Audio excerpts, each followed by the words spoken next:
So welcome on behalf of Plano Public Library. My name is Kristen Linscott and I work with Community Partnerships. We're so happy to have the Area Agency on Aging with us today, and Mary Jane Frank, Benefits Counselor. We appreciate y'all being a part of today's program, Medicare 101. Please note that if you have any questions, you can type them into the chat. Your mic is muted today, but you can type your questions into the chat and we welcome your questions. Meredith is here with me today. Meredith and I, Kristen, will be monitoring the chat and we can assist you with any issues. If you're having any tech issues, Meredith can help you with that. And we look forward to hearing your questions in the chat. And we'll also be leaving time for questions at the end of the program.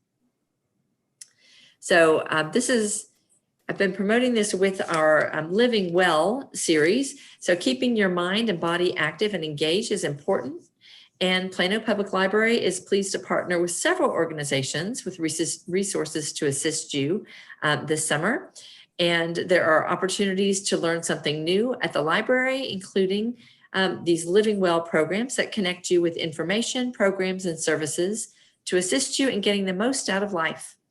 And today we are looking at Medicare 101, and at the end of the presentation, you'll have an opportunity to look at some of the other programs that are upcoming from Plano Public Library and our partners in the Living Well series. So we are going to get started now with Mary Jane Frank. She is a benefits counselor with the Area Agency on Aging, and she is a wealth of knowledge on Medicare and the other supplementary coverages that can help you with your Medicare options. So thank you so much, Mary Jane, for being with us. Mary Jane's been volunteering or connecting with the library for a number of years, and we're so thrilled to have her expertise to share with you today. So Mary Jane, you can go ahead. Thank you, Kristen. And as Kristen said, I'm Mary Jane Frank with the Area Agency on Aging. I work for a nonprofit, and I am a certified benefits counselor with the state of Texas. So, and we're just going to kind of talk about Medicare basics today. And so I hope everyone can see the PowerPoint and everyone can hear me. And if you can't, you might put in the chat box if you're having issues. All right, so we'll get started. And what is Medicare? Medicare is health insurance for people that are 65 and older, and for people under 65 with certain disabilities. So if you are diagnosed with ALS, you will be eligible for Medicare without a waiting period. If you're determined disabled with Social Security, then you have to be on disability 2 years before your Medicare starts. If you are diagnosed with end-stage renal disease and you are going through kidney dialysis, then you do have a small waiting period, but you don't have to wait the full 2 years to become eligible for Medicare. And to get Medicare, you must be a U.S. citizen or lawfully present in the U.S., and you must have resided in the U.S. for 5 continuous years. So when you enroll in Medicare, you will enroll through either Social Security, or if you're a railroad retiree, you will enroll through the Railroad Retirement Board, or if you work for the federal government, you will enroll through the Office of Personnel Management. So those are the ones that handle your enrollment into Medicare, because they need to look at your work record and see if you're eligible for Medicare. And if you've worked your 40 quarters and paid your FICA taxes, therefore eligible for Medicare. Once you enroll in Medicare, then on the right-hand side of the screen, that CMS stands for Centers for Medicare and Medicaid Services, and they're the ones that administer the Medicare program. So Medicare consists of Part A and B. When we're talking about original Medicare, we talk about Part A and B. And please forgive me, my home office phone is ringing. So, and I don't know how to turn that down. Part A is your hospitalization. Part B is your doctor's visits and outpatient services. So that's your original Medicare. Part D is what you can add to your original Medicare to cover your prescriptions that you get filled at the pharmacy. So there's a couple of different ways that you can go once you become eligible for Medicare. You can stay with the original Medicare on the left-hand side, and then you would get a drug plan to cover your prescriptions that you get filled at the pharmacy, and your choice to go with a Medigap or a supplement policy to fill in the gap or supplement what Medicare does not pay. That's your one choice on the left-hand side. On the right-hand side, you could go with the Medicare Advantage plan, and those have the health and the drug plan embedded together in one package. And so you don't have to get a standalone drug plan.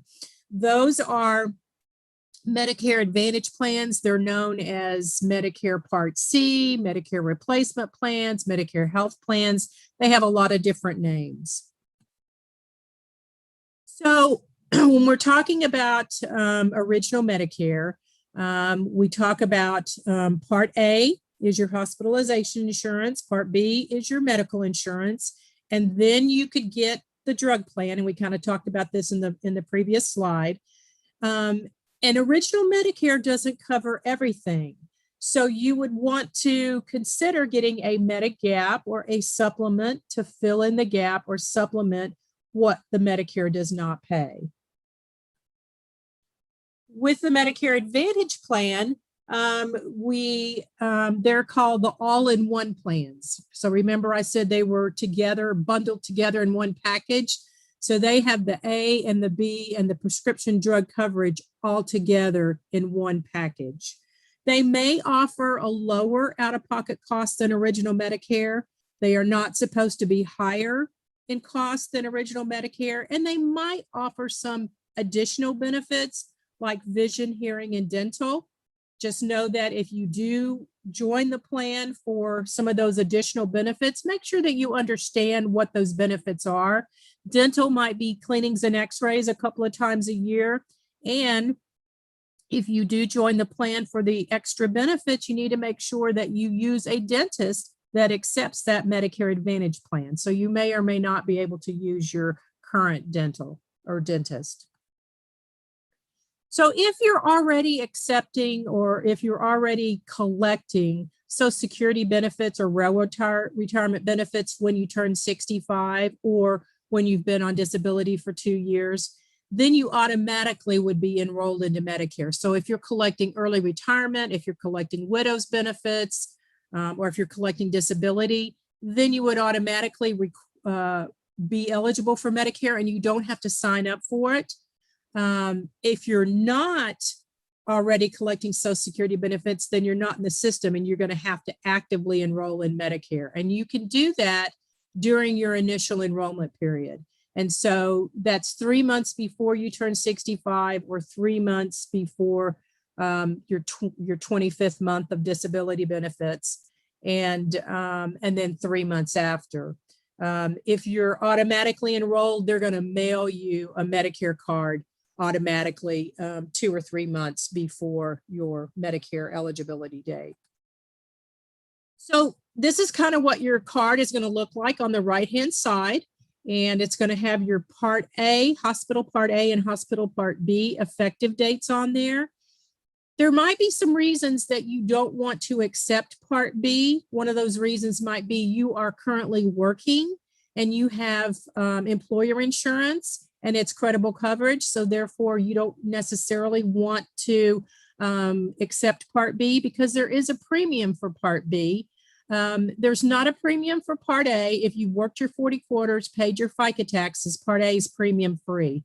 So that might be, just to use me as an example, I'm over 65. I'm still working with employer coverage. It's credible coverage. Therefore, I just accepted Part A. And then when I retire, I will sign up for Part B because there's no reason I want to pay Part B premium and, my employer insurance. So I declined Part B. And then it tells you on the card, if they automatically send you a card, it tells you how to decline Part B. And you want to do that if you don't want Part B, because your card must reflect the exact coverage that you have. So if you sign up for Part B, you're going to have to pay $148.50 a month. That's the standard Part B premium. If you aren't automatically enrolled in Part A and B because you're not collecting benefits, then you do need to actively enroll in Medicare. We said that a couple of slides previously. You can do it 3 months before you turn 65. And you need to enroll through Social Security or the Railroad Retirement Board or the Office of Personnel Management if you are a federal employee. And note down there at the bottom, your full Social Security retirement benefit age is not the same as your Medicare age. You age into Medicare when you turn 65, but your full retirement age with your Social Security benefits may not be 65. So, and it goes by the year that you're born. So my full retirement age is 66 and 2 months. So if I had started collecting Social Security benefits when I was 65, I would have gotten a reduced amount. And if you start collecting Social Security benefits before your full retirement age, then you can only make a certain dollar amount each month. And for every dollar amount or $2 that you make over whatever that current amount is, then they deduct $1 from your Social Security benefits. And that base, whatever that amount is, changes every year. I don't know what it is. I don't have it in the back of my mind right now. I think it's around $1,400, but I'm not for sure. So it does pay to wait until your full retirement age to start collecting your Social Security benefits. And once you do, then you can make any amount of money. But if you are still working, note that those Social Security benefits are going to count as income, and you're going to have to, that might put you in another tax bracket. If you don't already have Medicare, there are several enrollment periods where you can enroll into it. So there's the initial enrollment period when you first become eligible, 3 months before you turn 65, the month you turn 65, and 3 months after. A general enrollment period, if you did not enroll in Medicare when you were eligible, then there is a general enrollment period every year, and it goes from January through the end of March where you can enroll in Part A and B. And then there's a special enrollment period. So I would be eligible for a special enrollment period for my Medicare Part B because I did not accept it. I have current employer coverage and it's credible coverage. So when I retire, I will have a special enrollment period to enroll in Part B without a penalty. If you already have Medicare, then there are enrollment periods where you can change your plan. So during the yearly open enrollment period is October the 15th through December the 7th, when you can look at your Medicare Advantage plan and your drug plan and you make your changes, and then that becomes effective January 1. Then there's a Medicare Advantage open enrollment period, and that runs from January 1st till March 31st. If you're enrolled in a Medicare Advantage plan as of January 1st, then during that 3-month period, if you want to disenroll from the Medicare Advantage plan or switch to another Medicare Advantage plan, you can do that. And then a 5-star enrollment period. So Medicare rates their plans, their drug plans and their Medicare Advantage plans with stars, and 5-star being the best plan. So if there's a 5-star plan in your area, you are allowed to change from whatever plan you're in to a 5-star plan one time during the year. And then special enrollment periods would be in certain circumstances, and that would allow you to change your Medicare plan. So if you were in a Medicare Advantage plan and you lived in the Houston area and you moved up to the Dallas area, most likely your Medicare Advantage plan would not be offered up here and you would have to change your plan. So that would give you a special enrollment period. So we've already talked about. Sorry, could I interrupt you with a question quick? Yes. We have a question from one of our participants who is turning 65 next month and has not gotten the IEP, and says that they are on a company paid COBRA plan for a year due to a layoff, and is asking about whether they might need Part B. You definitely do want to get your Medicare Part A and B because COBRA coverage is not considered credible coverage, the health portion of it. The drug portion is, so you could hold off on the drug plan, but the health portion, because it's not active employer insurance, would not count as credible coverage. So you do need to enroll in Medicare Part A and B. Okay, so here's the chart, the enrollment chart period, your initial enrollment period. We've already talked about that, 3 months before you turn 65, the month you turn 65, and 3 months after. And this is the general enrollment period for Medicare. So if you did not enroll in Medicare when you were eligible for it, and you didn't have credible coverage elsewhere, then you can only enroll in A and B during that general enrollment period, which is January through the end of March. You will enroll in Medicare, and then it will not start until July the 1st, and you may have late enrollment penalties.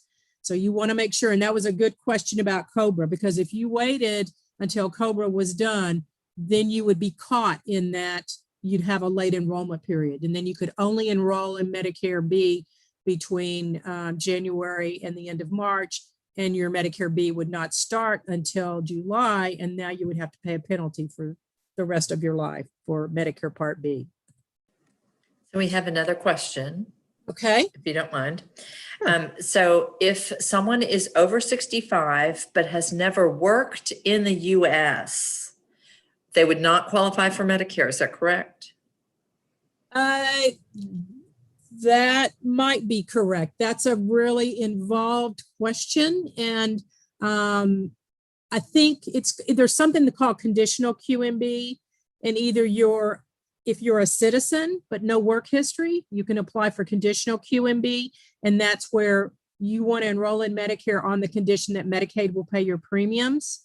If you've never worked, then you don't have the work history, or you must have entered the United States before August of 1996, or you must have entered it as a registered asylee or refugee. So if there's any questions on that, that's a really detailed, complicated issue.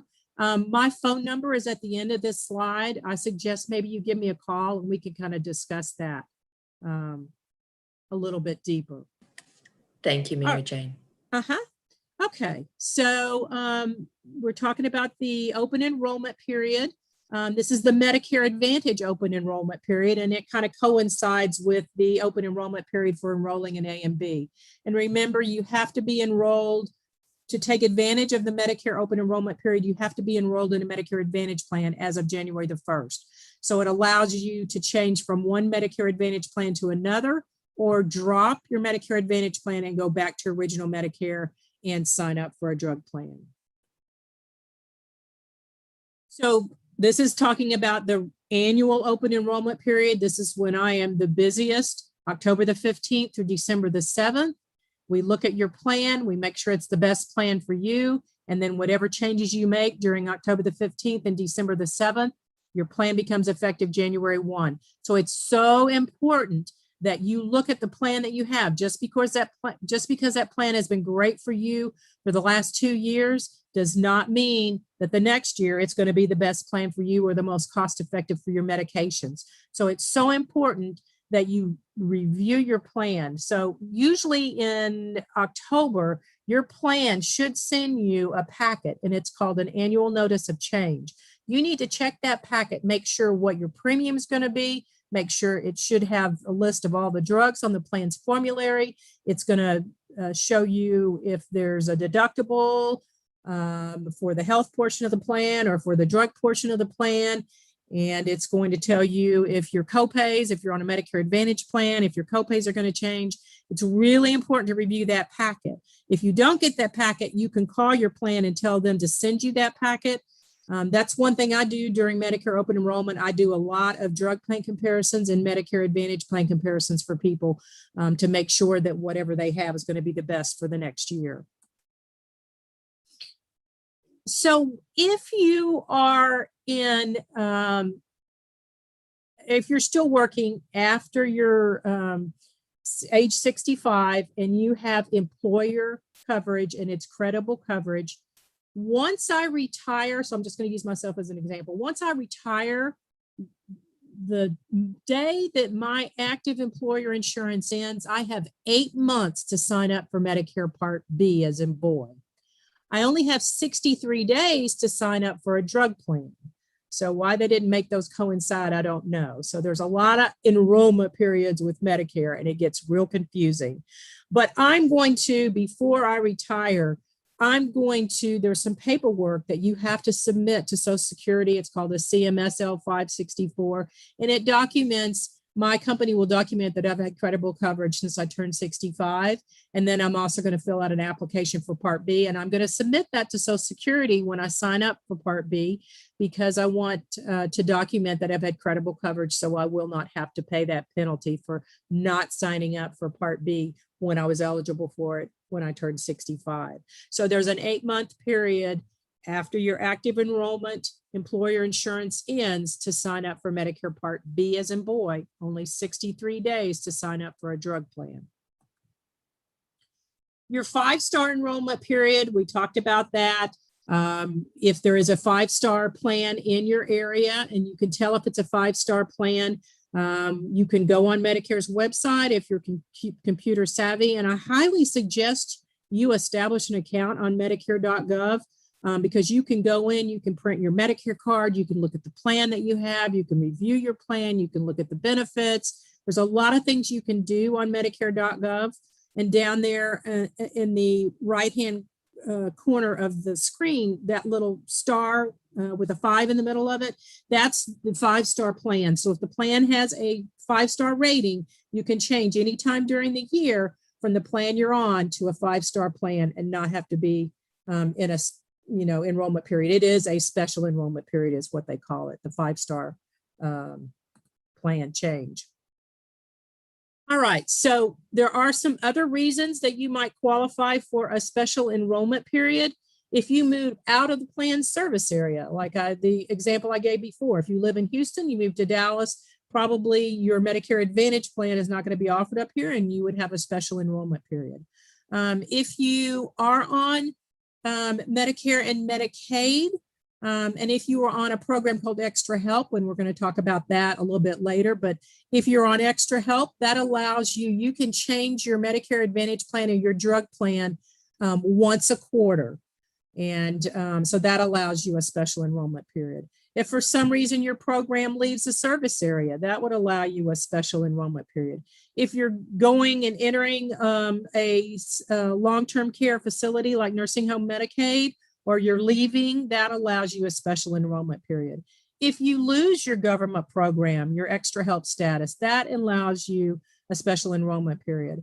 If you've been sent a retroactive notice of your Medicare entitlement, and if they've backdated your Medicare, that would allow you a special enrollment period. If you lose or leave your employer insurance, that would allow you a special enrollment period. And then there's some other exceptional circumstances. We're kind of look more in depth on the Part A and Part B. So Part A is your hospitalization. It covers your in-care. If you're admitted to the hospital, it covers your room, your meals, general nursing. And then also Part A covers if you're admitted to rehab. So that inpatient skilled nursing facility. So let's say you broke your hip, you spend a 3 midnight stay in the hospital, and then they send you to rehab to learn to walk on your new hip. Then the rehab is covered by Medicare Part A, but you have to have a 3 midnight stay in the hospital for Medicare to cover your rehab. Part A covers your blood, home health, hospice care. What's not covered is private duty nursing. If they put you in a private room and it's not medically necessary. So if you need to be quarantined, then that's medically necessary, and Medicare will cover that. If the television and phone is not, if there's a separate charge for that, of the television and phone in your room, then Medicare would not cover that, or they don't cover personal care items like the razors or the slipper socks. Most people don't pay a premium for Part A. We've already talked about this. If you've worked your 40 quarters, you've paid your FICA taxes or worked your 10 years, then there is no premium for Part A. If you get caught up not enrolling when you were eligible and you didn't have credible coverage, then your penalty for Part A would be 10% of whatever that Part A premium was for that year, and you would have to pay that penalty for 2 years for not enrolling in Part A and you were eligible. So in original Medicare, here is what your cost would be for Part A. So if you had original Medicare and nothing else, and you went in the hospital, you would have a deductible of $1,484, and that would cover you the first 60 days you're in the hospital. And that is per benefit period. And we're going to talk about benefit period in a minute. If you're in the hospital days 61 through 90, you've got a copay of $371 a day. And if you're in the hospital after day 90, then it's $742 a day.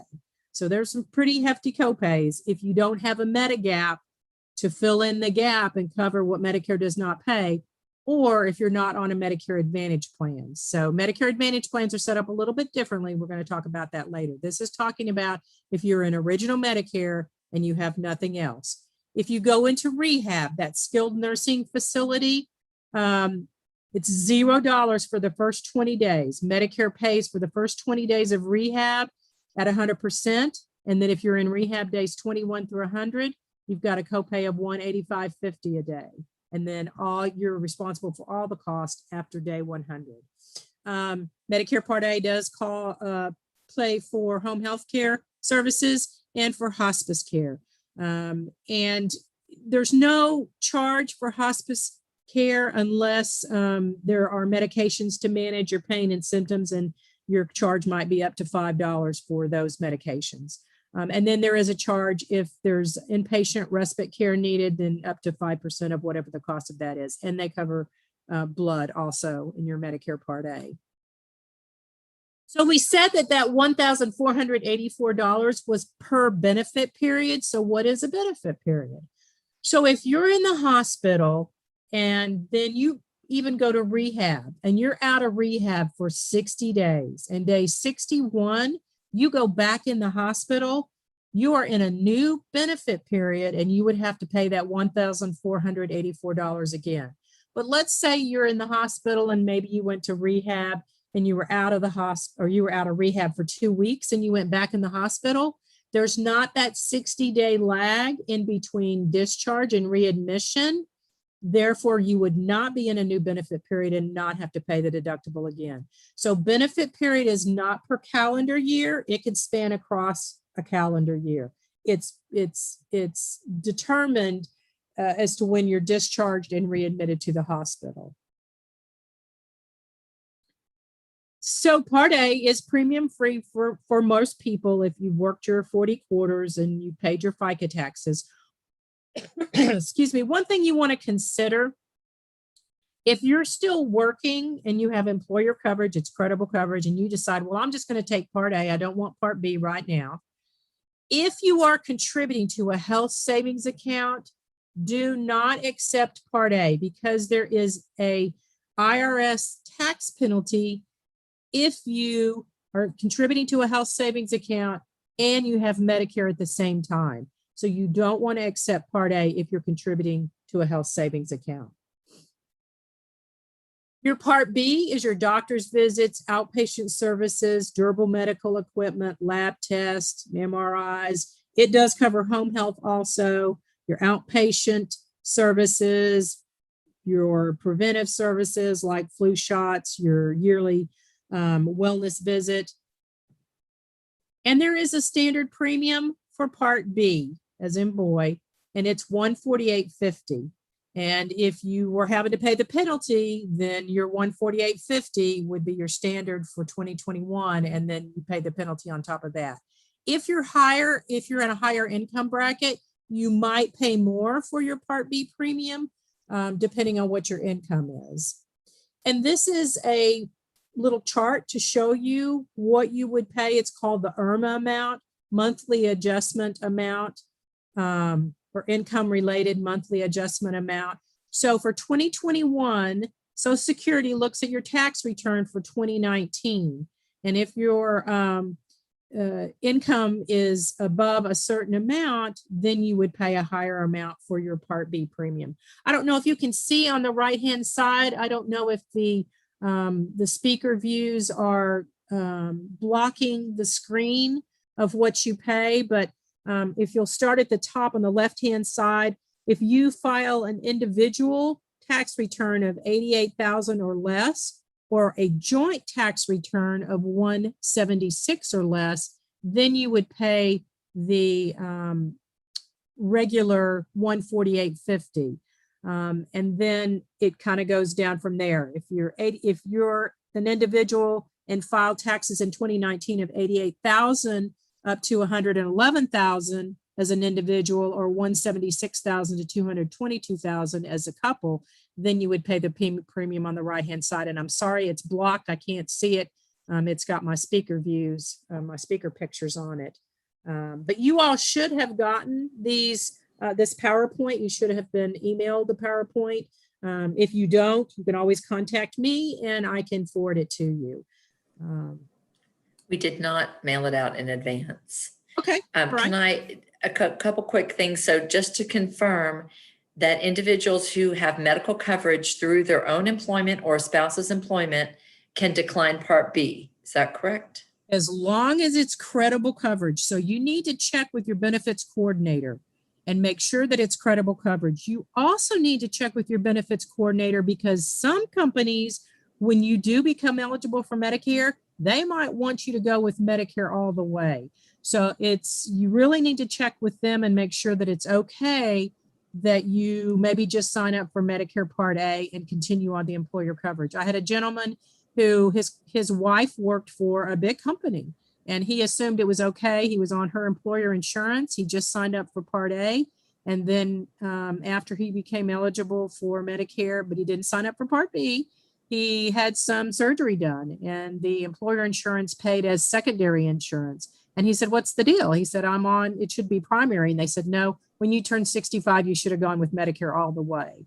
So make sure you do check with your benefits coordinator to make sure, number one, that it's credible coverage, and number two, that they'll allow you to stay on their insurance. If the company has 20 employees or less, that is another situation where you have to sign up for Medicare and not go with your employer insurance. So if your employer has 20 employees or less, you have to sign up for Medicare A and B, and Medicare A and B are primary. If you have employer insurance and you want to go on and sign up for A and B, your A and B would be secondary to your employer insurance. Okay, I have a couple other questions. Okay. Thank you. One, does the flexible spending account incur the same IRS penalty as a health savings account? I don't think so. I'm not exactly sure, 100% sure on that question. Talk to your benefits coordinator and make sure that a flexible account is not the same as a health savings account. I don't think it is, but I don't want to tell you something I don't know. Okay. And then does part-time work count the same for 40 quarters of paying the FICA taxes? If you have to check with Social Security and they will tell you whether you have the 40 quarters or not.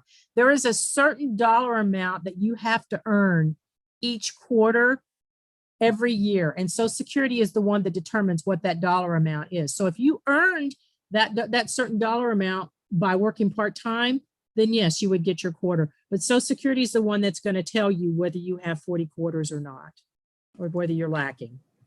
Thank you, Mary Jane. And I did want to point out to our attendees that Meredith has placed a link to the PowerPoint and the handouts into the chat. So you can click on that and have those in advance. We are emailing them to you later this week, but you have access right now in the chat. Thank you, Mary Jane. Sorry to interrupt. Yeah, that's okay. And I'm sorry I'm going through these so fast, but I've got a lot of slides and I want to make sure I get over all of them. So please forgive me if I'm moving a little bit fast. So your Medicare Part B, there is a deductible for Part B and it's $203. Once you satisfy that out of your pocket, then it's 80-20. Medicare pays 80% and you pay 20%. So this is just if you have original Medicare and nothing else. We talked about having group health insurance. If you do have group health insurance and it's credible coverage and your company's going to allow you to stay on their coverage, then you can delay signing up for Part B.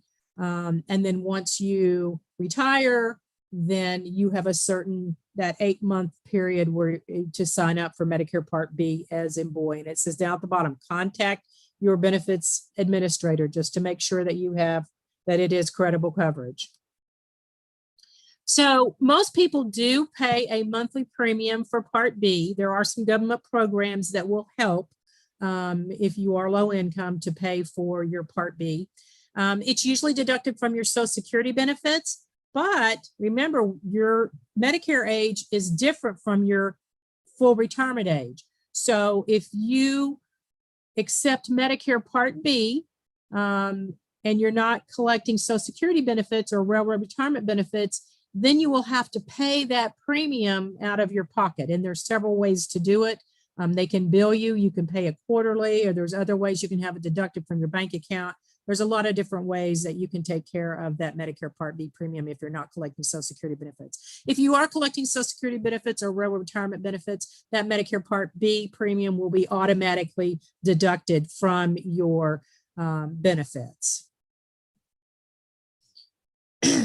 If you want to buy a Medicare supplement or Medigap policy, you have to have Medicare Part A and B. If you want to join a Medicare Advantage plan, you have to have Medicare Part A and B.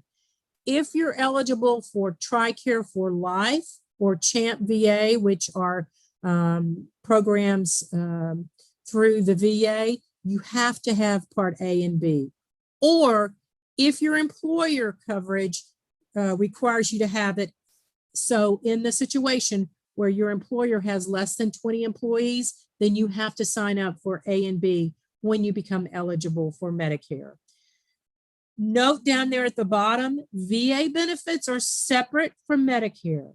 So have this happen quite often. People are using the VA hospital either down in Dallas or in Bonham, or using the clinics in some of the counties for VA benefits, and they decide not to sign up for Part B because they're using the VA hospital. So why do I want to pay $148.50 for Medicare Part B when I'm using the VA? But know that if you don't sign up for Part B when you're eligible for it and you're using the VA, if down the line you want to sign up for Part B, you are going to have to pay that penalty, because it's not considered credible coverage, not the health portion of the VA. The drug portion is, you can decline to sign up for a drug plan if you're getting your drugs through the VA. And then if you decide to sign up for a drug plan in the future, you won't be charged a penalty for not signing up for Part D, as in dog or drugs, when you were eligible. But the Medicare Part B, you are going to have to pay that penalty. So these are some things that aren't covered by Medicare. Dental care, eye exams related to prescribing glasses. So Medicare will pay for an eye exam once a year, but they won't pay for the refractory part. So when the doctor says, is A better or B better, or 1 better or 2 better, 2 better or 3 better, that's the part they don't pay for. They don't pay for anything dental unless it is medically necessary. So if you had some kind of cancer of the mouth or something like that, and you needed surgery for that, then yes, it would pay for that. Doesn't pay for hearing aids, massage therapy, routine physical exams, long-term care, or concierge care, which some doctors have gone to the concierge, offering the concierge care. So the Medigap policies, these are also known as supplements. So Medigap and supplement, that word is interchangeable. They are sold by private insurance companies to fill in the gap or supplement what Medicare does not pay. And depending on which plan you choose, depends on what coverage you get. The plans are designated by letters. We're going to look at that in just a minute. And in Minnesota, Massachusetts, and Wisconsin, the Medigap plans will vary from what we're going to look at here in the next screen. So these are the Medigap plans offered in, these are the basic Medigap plans. Down at the bottom where it says out-of-pocket limit in 2020, those dollar amounts will change for 2021. I just don't have a current 2021, but the basic plans, Medigap plans, are going to be the same. So you'll see they're designated by letters. Medigap Plan A, B, C, D, F, G, K, L, M, N. They did away with a couple of years ago. And as of January 1st, 2020, if you are newly eligible for Medicare, you cannot sign up for a Plan F, which is top of the line coverage, or a Plan C. But not to worry, the Plan G, you're eligible to sign up for. G is in girl. And you can look, if you'll run your finger down and look at the Plan G, the only blank box it has is the Medicare Part B deductible. So that's the only thing it does not cover. So if you purchase a Medigap Plan G, it does not cover the Part B deductible, which is $203 for 2021. So once you satisfy that $203 out of your pocket, then Plan G will come in and pay all those other costs that we talked about associated with original Medicare.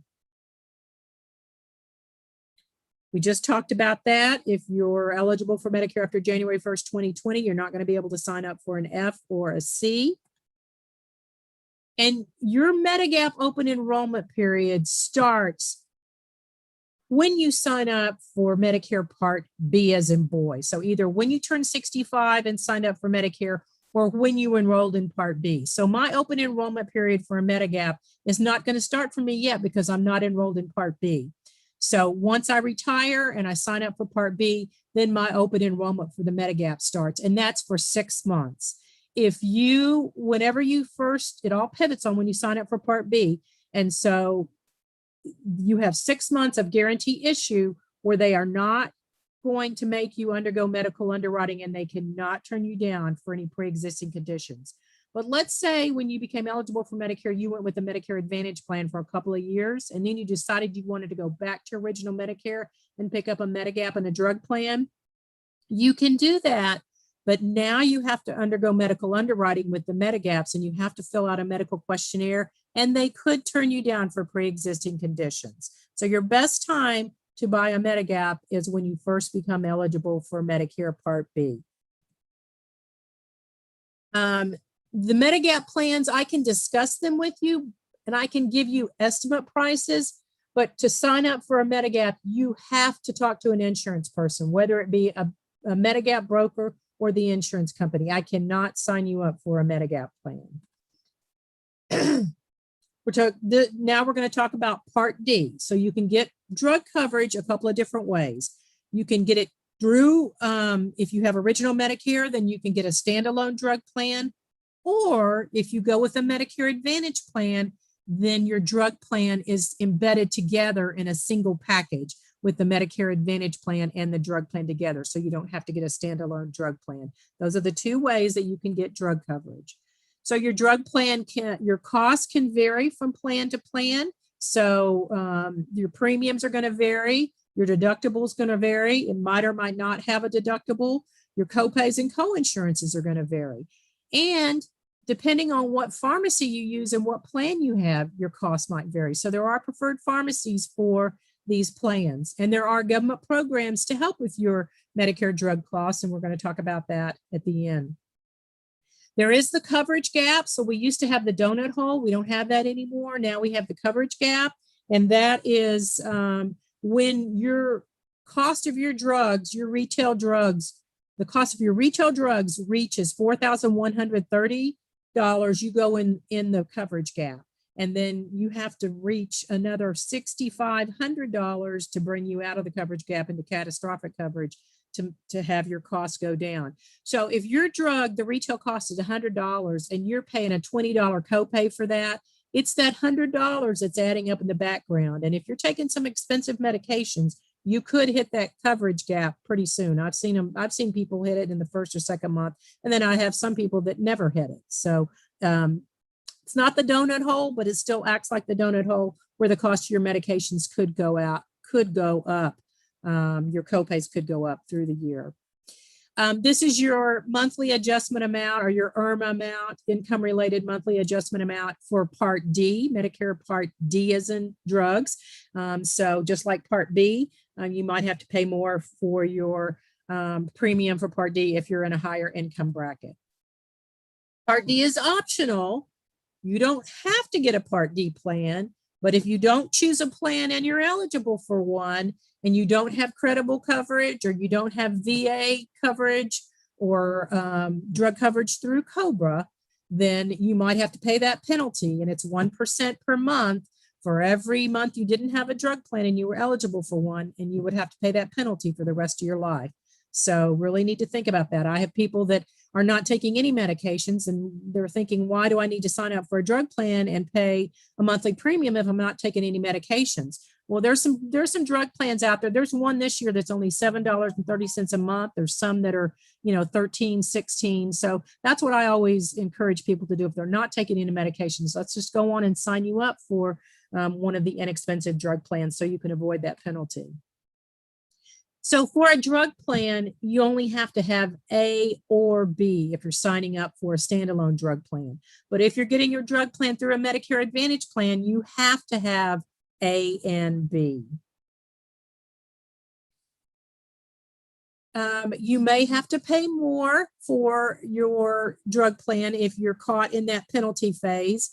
There are some exceptions. So if you have credible coverage, we talked about that, or if you qualify for extra help, and then down there at the bottom, it's talking about the penalty for 1% for every month you didn't have a drug plan and you were eligible for one. And that penalty is assessed, they call it the base beneficiary premium. So every year that base beneficiary premium is changed. And for 2021, the base beneficiary premium is $33.06. So 1% of that is only 33 cents. But if you multiply that times 2 years, it might come out to be more than you'd want to pay. So just make sure that you investigate that before you decide not to take a drug plan. All the drug plans have formularies. There are a list of drugs that they cover. And so you want to make sure that your plan that you choose covers all your medications. And if there's a preferred pharmacy, you're going to probably get a better price using a preferred pharmacy. And so those costs are going to vary by plan. And again, we're going to talk about extra help for those who have limited income. You can sign up for the drug plan during your initial enrollment period when you become eligible for Medicare. And then during the open enrollment period, that October 15th through December the 7th, that's when you look at the plan you have, review it, compare it with other plans, and then whatever choices you make becomes, your plan becomes effective January 1. If you got caught in that where you didn't sign up for Medicare Part A and B when you were eligible and you had to sign up during the general enrollment period, which is January through the end of March, and your Part A and B maybe doesn't start until July, then you cannot sign up for a drug plan until July. If you just have Part A, you can sign up for a drug plan, but you have to do it within a certain amount of time. All this gets real confusing, and I'm sorry I'm going through it so fast, but I think we have about 30 more slides to go through. This is telling you that you can compare the plans yourself on Medicare.gov, or I can do it for you. I'm a SHIP benefits counselor, or you could call the plan. They can, talk to you and make sure that all your drugs are on the plan's formulary. So there's a lot of different ways you can try to choose your drug coverage. So again, you want to consider, do you have credible coverage? Are you working? Do you have employer coverage? Is your employer going to provide you retirement coverage? Some companies do, and they provide you that drug coverage after you retire. So there's a lot of things you want to look at once you become eligible for a Medicare drug plan. And if and when, just like me, I have employer coverage, so my employer coverage is credible coverage for the drug and health portion of the plan, so I don't have a Part D drug plan. When I retire, I have 8 months to sign up for Part B, but only 63 days to sign up for a drug plan. So I'm going to make sure that I sign up for my Part D drug plan within 63 days after my active employer insurance ends. So the Medicare Advantage plans, they are, again, they're replacement plans. They're called Medicare Part C, Medicare Health Plans. If you join a Medicare Advantage plan, they have the health and the drug plan embedded together. Make sure if you join one of these plans, you want to make sure that your doctors accept the plan that you're joining. Just because a doctor accepts original Medicare does not mean that he or she accepts the Medicare Advantage plan. So if you join a Medicare Advantage plan and you go to the doctor, you show them your Medicare Advantage plan card. They might ask to see your Medicare card, but if they bill Medicare and you're on a Medicare Advantage plan, Medicare is going to decline it because you are on a replacement plan. So if you join a Medicare Advantage plan, you're getting your Medicare benefits, you're just getting it in a different way. And then if you go to get your drugs filled at the pharmacy, you show them your Medicare Advantage plan card because all your drugs are being run through the Medicare Advantage plan. So if you're in a Medicare Advantage plan, you still have all the rights and protections that you do with Medicare.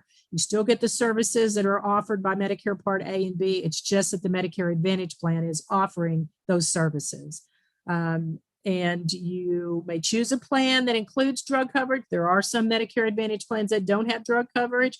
So if you are getting your drug coverage through a retirement plan or getting it through the VA, you might want to choose a plan without drug coverage. I don't know why you would. I would always want to choose one with drug coverage so I could always rely on that if for some reason my retirement plan didn't cover a medication. And you cannot be charged more than original Medicare for certain services with the Medicare Advantage plan. You cannot be charged more for chemotherapy, dialysis, or skilled nursing facility care. And some of the Medicare Advantage plans might offer the extra benefits like vision, dental, fitness, and wellness benefits. Each plan has a service area, and you must live in that service area to enroll in a Medicare Advantage plan. There are a couple of different kinds of Medicare Advantage plans. There are either going to be an HMO or a PPO. HMO, you have to get a referral from your primary care physician to see a specialist. You cannot go outside of the network unless it's an emergency and you're outside of the service area and you're admitted to the hospital. PPO, you have a little more freedom. You don't have to get a referral from your primary care physician to see a specialist. You can go out of network. They won't pay as much, but they will pay some. There are some extra benefits that Medicare has allowed these Medicare Advantage plans to offer. In the calendar year 2019, Medicare expanded the definition of primary health related, and they're allowing the Medicare Advantage plans to consider an item or service as primarily health related if it's used to diagnose, if it's used to compensate for physical impairments, or improve functional psychological impact of energies or health conditions, or reduce avoidable emergency and healthcare use. So the benefit must focus on the enrollee's healthcare needs and be recommended by a licensed medical professional as part of the care plan, if not provided by one. So there are certain limitations that these Medicare Advantage plans can offer these additional benefits, and it is up to the plan to decide whether you're going to get that benefit or not. So some other, Texas is one of the states that were allowing the expanded benefits on the Medicare Advantage plans. And these are some of the other expanded benefits that they allow. So adult day health services, home-based palliative care, in-home support services, support for caregivers of enrollees, non-opioid pain management, a memory fitness benefit, actually doing home and bathroom safety devices and modifications, maybe transportation, and also over-the-counter benefits for things at the pharmacy. And there are also some extra benefits that they allow. There are plans called special needs plans for people who are chronically ill in their Medicare Advantage plans. And these are some non-primarily health rated benefits that they're allowing these Medicare Advantage plans to offer. So home delivered meals, transportation for non-medical needs, pest control, indoor air quality equipment and services, therapies, home modifications, and other types of support. So the Medicare Advantage plan, you can enroll the same time you can enroll during your initial enrollment, then during that annual Medicare open enrollment period, which is January the 1st through March 31st, you can change plans or drop your plan and go back to original Medicare and a drug plan. And So during the open enrollment period, we've already talked about that. You can look at the plan that you have, make your changes between October the 15th, December the 7th, and then whatever changes you make become effective January 1. There's a special enrollment period. So if you move out of your plan service area, or you lose Medicaid or extra help, or you're moving in or out of a nursing home, that would allow you a special enrollment period, or also the 5-star special enrollment period that we talked about. So Medicare Advantage plans, you can go on Medicare.gov, you can do a plan comparison, you can look on the plan's website, you can fill out a paper form, or you can contact me, a SHIP benefits counselor, to be able to do those plan comparisons for you and find out which is going to be the best for you. Excuse me, you have to have Medicare Part A and B to join a plan. Most offer that drug coverage. Some plans require you to use a network, so that would be an HMO. And the HMO is also, you need a referral to see a specialist. You're still going to have to pay that Medicare Part B premium if you join the plan, a Medicare Advantage plan. So that $148.50, you're still going to have to pay for your Medicare Part B premium. But if you join a Medicare Advantage plan, that premium is paid to the Medicare Advantage plan instead of Medicare. So that's one way they get paid. Another way they get paid is they charge copays when you access services. And then the third way they get paid is Medicare pays these Medicare Advantage plans a certain dollar amount for every Medicare beneficiary that they manage. So those are the ways that the Medicare Advantage plans get paid. So real quick, I want to talk about Medicare Savings Program and Extra Help. Medicare Savings Program is a Medicaid program through the state. Medicaid is a state program. And so if your income is, as an individual, is less than $1,094, your gross income, or $1,472 as a couple, then you might qualify for what they call QMB. There is also specified low income Medicare beneficiary, so your income can be a little bit higher. And then the third one, qualifying individual, your income can be a little bit higher.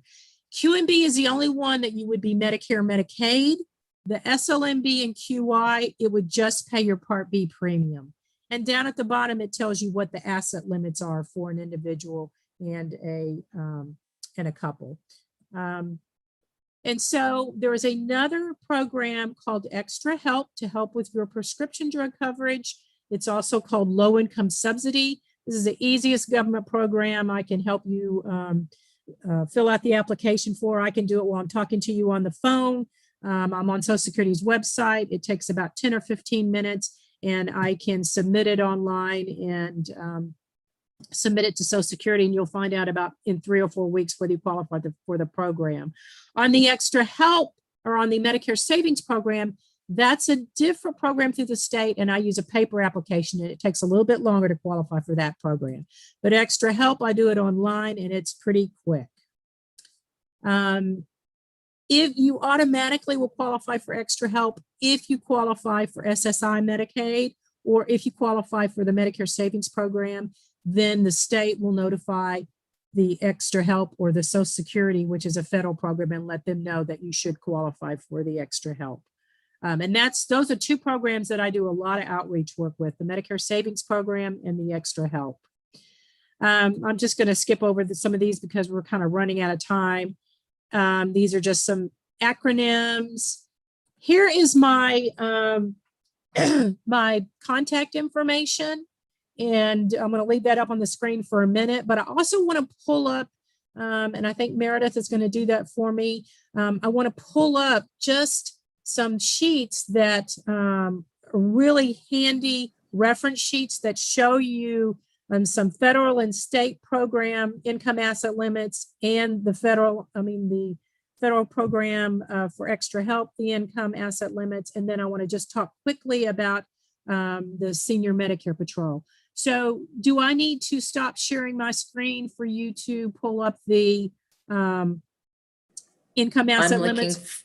I'm looking for it right now. I had them pulled up. I just have a lot of things pulled up on my computer. Okay. So Okay. Do I need to stop sharing? I think I can share over you. Okay. Oh, Meredith has it. Right. Thank you, So Meredith. this is and we can, email this to you. This is a great handy sheet that I use a lot.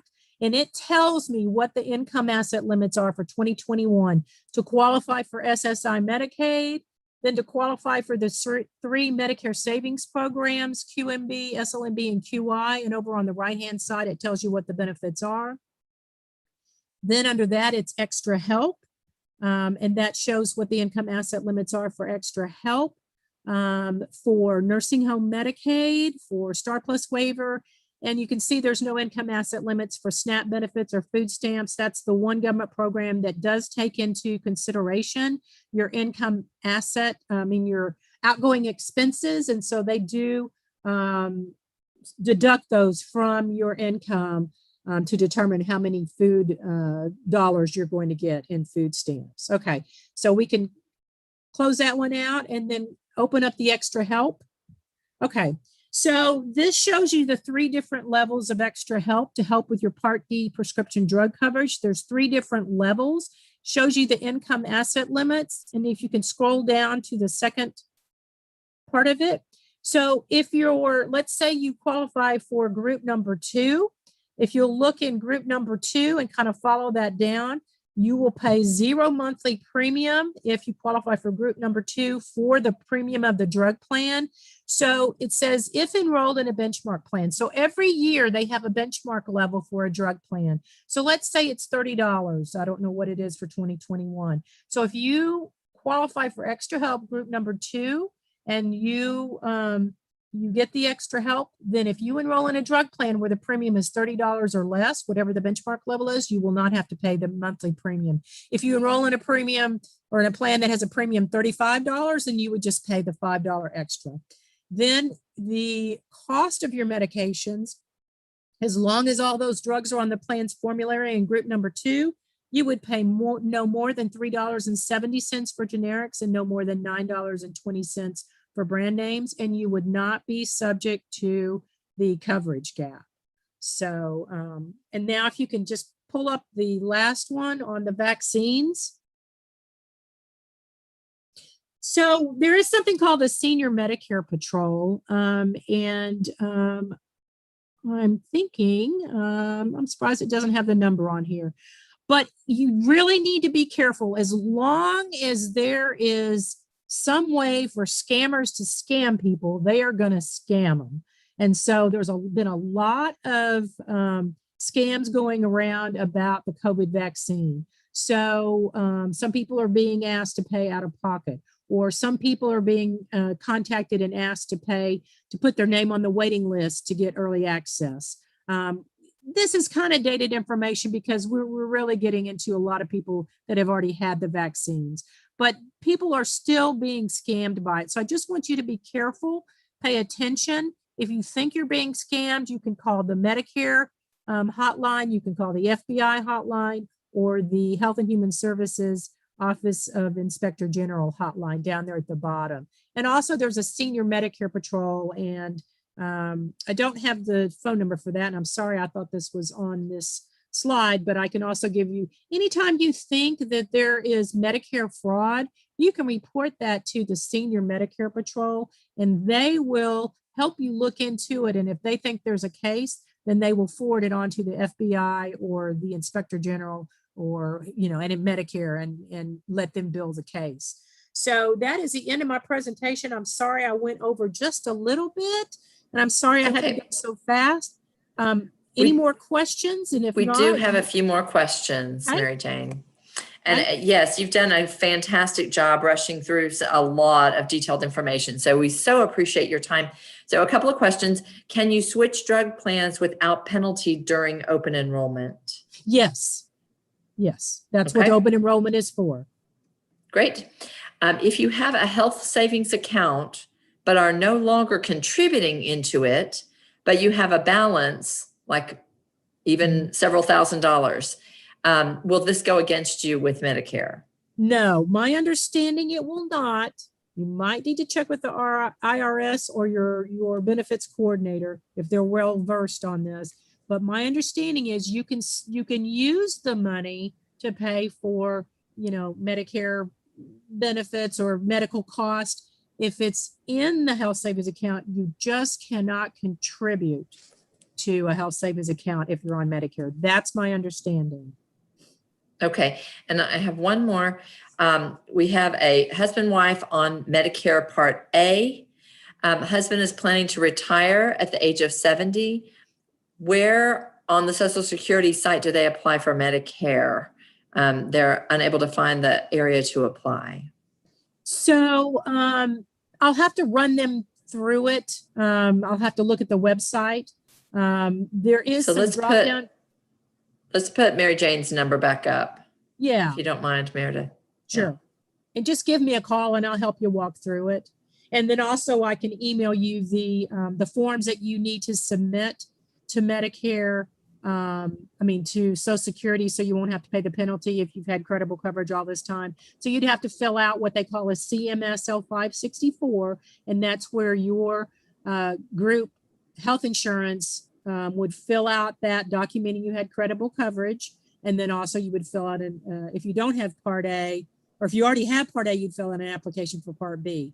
If you don't have A or B, then you'd have to then fill out the application on Medicare, Social Security's website. So yeah, just give me a call and I will help you walk through that, and just remind me that you were on this presentation today. Sometimes we only have 3 full-time benefits counselors and we cover 14 counties. So if I get too busy, we do have certified volunteers that I forward calls to, but I don't want to forward a call to a volunteer if you've heard me, on a presentation, or if I've met you before. I prefer to help you directly. So just remind me if you have to leave a message that you were on this presentation today. And if you do have any other questions, feel free to contact me by email or contact me by phone. Either way, and I'll be happy to talk to you. And that down at the bottom shows the 14 counties that we do service. So if you live in another county, if it's not one of these counties down below, there is an area agency on aging that covers every county in the United States. So if you want to find out if you live in a different county than we cover, I can find out the area agency on aging that services your county and give you the phone number for that area agency on aging. All of them have benefits counselors. Thank you very much for your time today, Mary Jane, and for your presentation. Excellent information. And I know many of you probably that are on this program have watched library programs previously, and the kinds of things that we have, but I'm going to give you just a couple of things. LinkedIn Learning is something that you can access through Plano Public Library to learn a number of different technology and business skills. The great courses have a variety of learning opportunities. There are video courses that are available through Canopy. And then we have many programs like this, what Mary Jane has done today. I'm going to list out a few things that are coming up for you. You have access with a Plano library card to ebooks, e-magazines, streaming video. You can place materials on hold and then pick them up at the library of your choice. I believe we're still offering porchside as well as in the library pickup. You can access computers and internet at no cost, and you can book a session with a librarian if you have a library card to get specific assistance with ebooks or Word, Excel document or Word document or research. So those sorts of things. Be happy to help you. Upcoming classes. We have a program ongoing that meets twice a month called Connecting Seniors, and it's just interaction, social interaction. And we have a different theme every time. The one coming up on Thursday is Name That Jingle. So it will be a game, a lot of fun. Memory Keepers is a program that we run in conjunction with the Alzheimer's Association that is also held twice a month. I'm sorry. Memory Keepers is for someone who has early onset diagnosis of Alzheimer's or dementia and a care partner. And so these are conversations as well, just keeping memories flowing and keeping people connected. Living Well, as I mentioned, this is a series that we've been doing. Maximizing Overall Wellness is July 13th. And then Mary Jane will be back with us in August. That one's coming up. This Maximizing Overall Wellness is in conjunction with the Wellness Center for Older Adults here in Plano. We have a program called Discovering Old Plano coming up in July, where you can just learn about the history of where you live if you're a Plano resident. Connecting Seniors again in July. Cook the Book is a cooking book club that we have that shares recipes and cooking tips. Managing Your Parents' Money. We have a wonderful financial program coming up July 21st. When you are in a position where you need to take on some responsibility for managing your parents' money and how to know when it's time and how you can help. Then this is Mary Jane's program on August the 10th, Keys to Independent Living. That will be related to the different programs and resources that are available through the Area Agency on Aging. There are many other video programs available to you through the library's YouTube channel, and also many of them are on our website. So we would encourage you to check into these kinds of things that are available. And if you have any questions for library resources, I'd be happy to help you. And my email address is there, Kay Linscott. I'm Kristen Linscott. And the library website is there, planolibrary.org. We are so happy that y'all were able to join us today. Mary Jane has made her number and her email address available to you so that if you have direct questions about Medicare and your enrollment, we're thankful that you could join us today and hope that you'll join us again for another library program. And thanks again to Mary Jane. Thank you so much for sharing your expertise. My pleasure. Thank you.